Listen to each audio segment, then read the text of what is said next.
All right, let's get this thing going. Waiting for the stream to heat up. It's cold today. Looks like we have audio coming on any time now.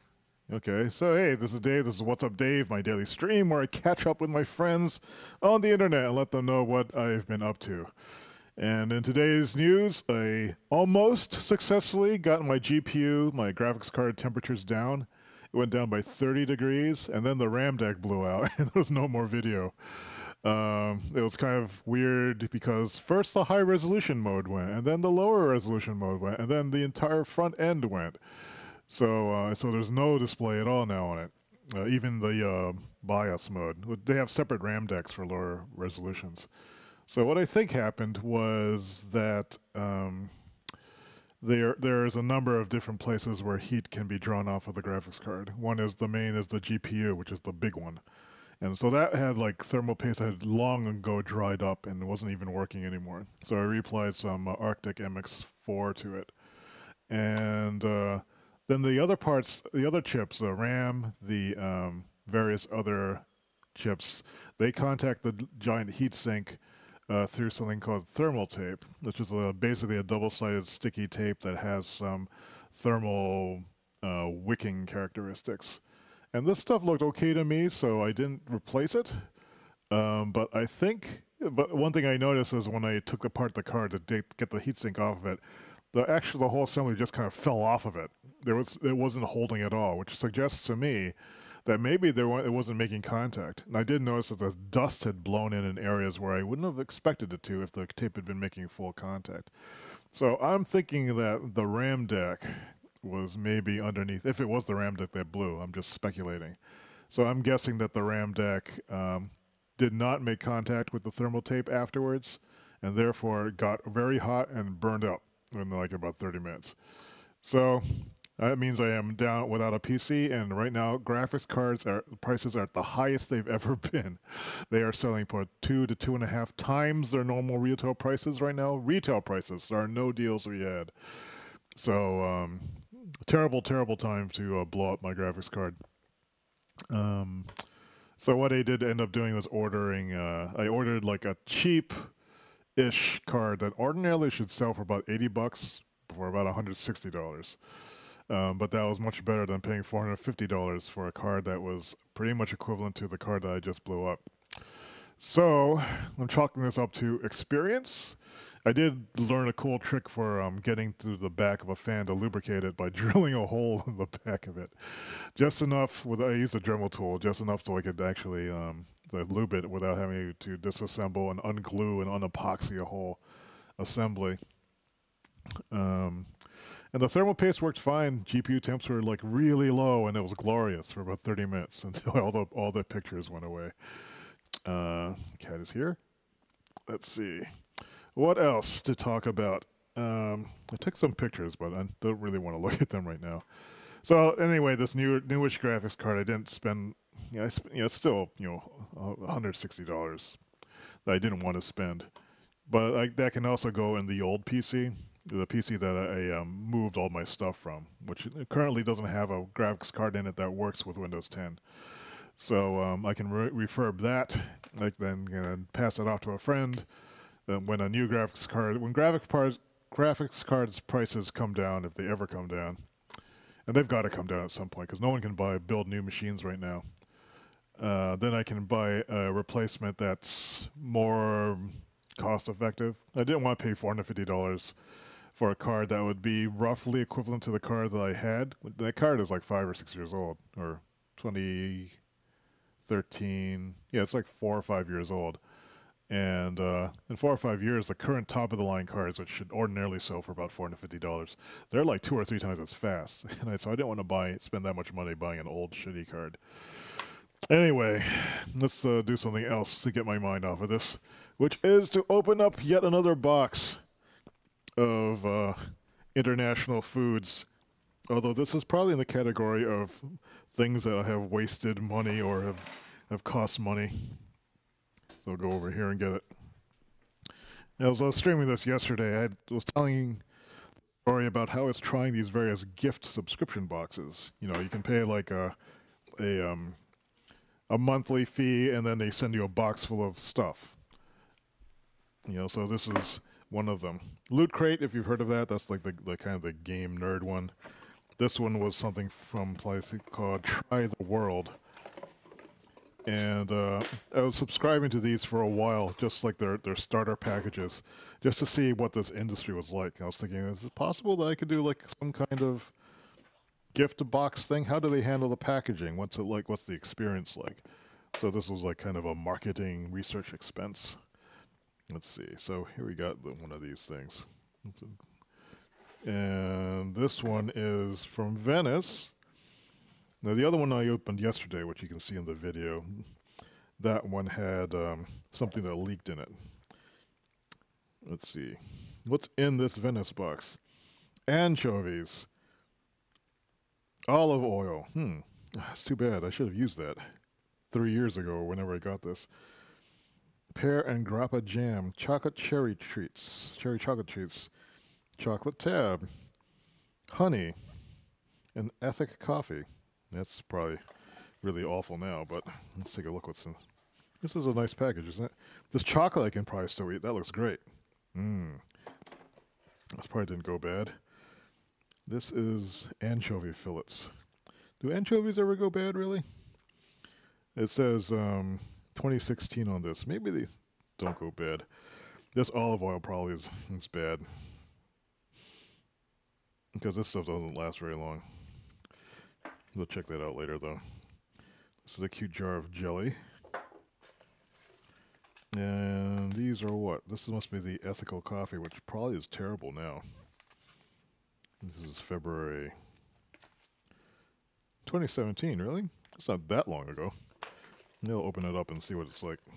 This is like, this is ground, though. It's probably awful. And this must be the honey. I'm sure this is alright. Honey doesn't go bad, right? Used to preserve mummies. And little chocolate treats. These we will eat right now. Morning, Vicky. We are eating chocolate treats. You see that? It's a little dark down here, I guess.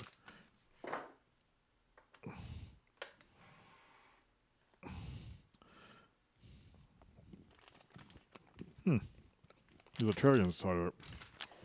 Anything else wasn't here? Nope. Let's see if this coffee's any good. I mean, it's 4 years old, I think. What does 4-year-old coffee taste like? Who knows? But this is like pre-ground coffee. Assuming it hasn't turned into dust. I'll put it into this AeroPress, and we'll see how that looks. It's kind of dark here today. And it says, the result of cooperation between... Oh, I can't even read that. Where's the other...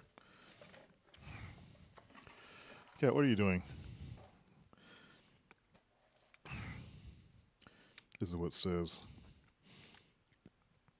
The roasting process is part of a social project that offers new job opportunities that people need.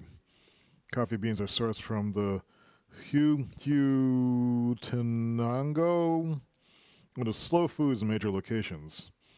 The result is a fair trade coffee with a traditional flavor, which stimulates the senses and promotes social equality. If I had people to share these boxes with, I could totally see like getting more into these. As it is, like they can't use even all this stuff even in a month, which is why I probably just sat on it. But let's see. I'm trying to open up this thing here. It's frozen shut from age. How come I can't open this?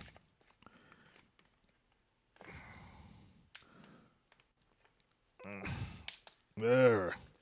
Does it still smell like coffee? Not really. This is coffee, right? Or is this some sort of cocoa? This is coffee. Okay, let's just dump some of it in here. It's about... Can't see through this thing. I'm just sort of eyeballing it. That should be about enough for... So I'm going to take this over to the AeroPress or the hot water station and see what it looks like. So it's right over there. Hey, kitty, kitty. I'm not expecting this to taste very good, but we shall see. This is also ground far too finely. I probably should have had a cup ready because now this is going to steep too much and be bitter. What happened to the... Oh, yes.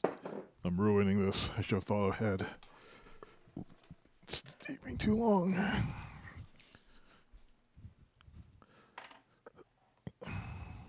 Okay. That is very fine.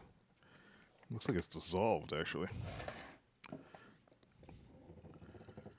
Let's plunge this out before it has too much time to develop some kind of... or over-extract.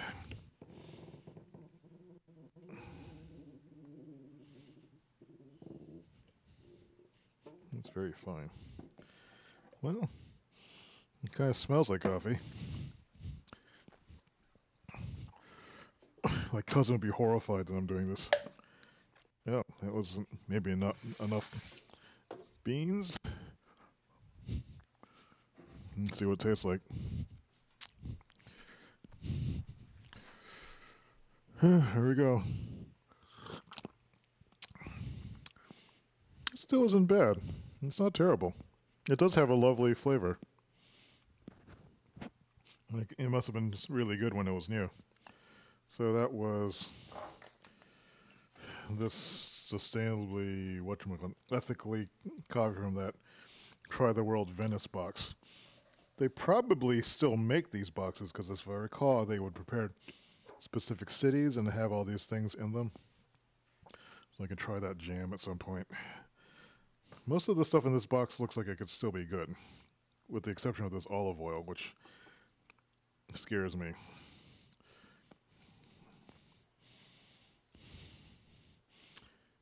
I wonder if it was really good. It's got to be like just rancid by now. Harvested in 2014. Best enjoyed before August 10, 2016. It said best enjoyed, so maybe it's a little bit enjoyable still. All right, so I guess most of this stuff I can kind of keep, but I'm guess I'll keep it in this box because the stuff that I can I'll take a little out as always. Like, the box is super nice. I bet they added $10 to the price of this thing. I've been keeping these things too because they're interesting. But the box, as lovely as it is, will get recycled because I'm just trying to clear up space. I found these in the basement and I've been trying to clear out the basement, so just getting rid of stuff. Go with the other one over here.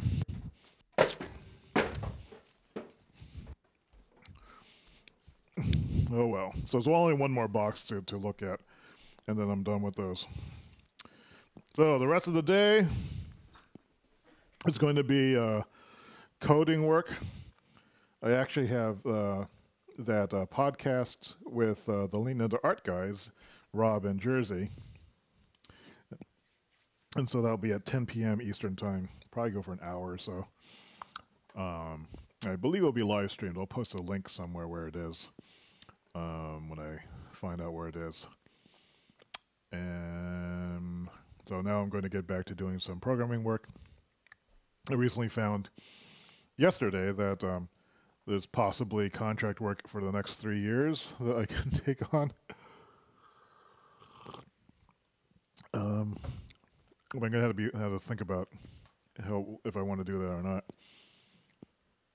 The timing issue is I would like to be spending more time doing my own content and making my own stuff, but the contract work pays well, and allows me to develop skills and tools that I can possibly reuse for other things. But I don't particularly like development work as much as I do, like I think just creating content and sharing it. That's kind of the big point of it all. It seems to be the part I like the most. If I can make the development work more like the sharing stuff, maybe it'll be better like that. Maybe that'll be something I can do. But we'll see. Oh, another thing, we have another podcast up at nanozon.com. I'll just go over there so you can see it. nanozon.com. Oops, nanozon.com/podcast. On iTunes, if you look for look for Dave and Sid's unnamed podcast. This is we recorded this in January 31st. I've got to process the next batch of podcasts. But we interviewed Sid's friend Jane Button, who's a photographer, and we had a good conversation. This was a good test of our remote podcasting rig, too. So I'll post this in the notes of the live thing when that's done, if you want to check that out. So that's it for today. I'm about a little bit, 16 minutes. So I'm trying to keep these to 15 minutes, keep them in brief check-ins. So to recap, I blew up my graphics card. Had to order a terrible graphics card that had an inflated price. And I went through another box of expired international foods. And I'm going to take my chances with the stuff that looks like it might still be good. I don't even like anchovies. I may can find someone who likes those things. That's it for today. Thanks for watching, and I hope you're having a good Thursday. See you soon.